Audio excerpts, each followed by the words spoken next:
ducurangira inanga tuvugirize n'aberu dushime Mana yanjye Mana ushime.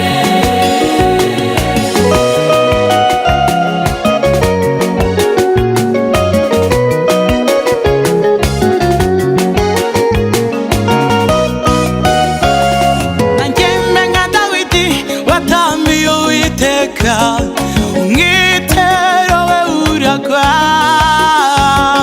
umugore we aramuseka turata umwitero kandi uri umwami. Dawidi ati Mana yakuye so ku ngoma ikayimika, nabuzwa n'iki kuyitambira. Dawidi ati Mana yakuye so ku ngoma ikayimika, nabuzwa n'iki kuyitambira. Nibutse ibyo wankoreye Mana yanjye Yesu we icyo iye turaririmba nakuririmbira zaburi ibihimbano by'umwuka turirimba ducuranga tuvugirize n'aberu oh ushime Mana yanjye Mana ushime. iye Mana we twibutse ineza yawe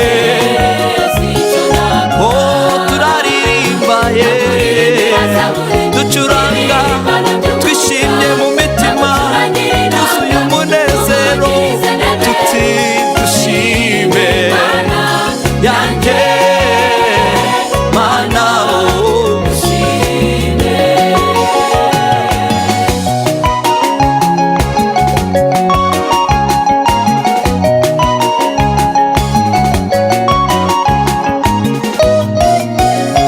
Nibutse nanjye ibyo wankoreye Mana, uvura amahindu wambereye ubwugamo, umwijima w'icuraburindi wambereye ukwezi.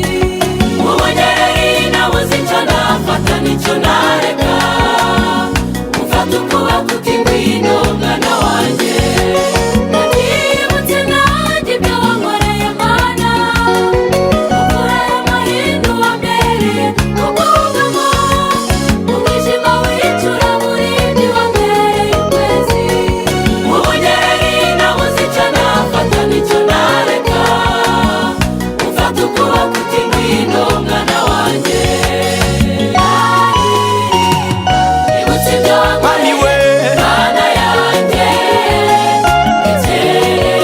icyo naguha oh turaririmba ye kuririmbira zaburi ibihimbano by'umwuka Mami we ducurangira inanga tuvugirize oh n'aberu Mami ushime tukuririmba tuti oh Mana ushime.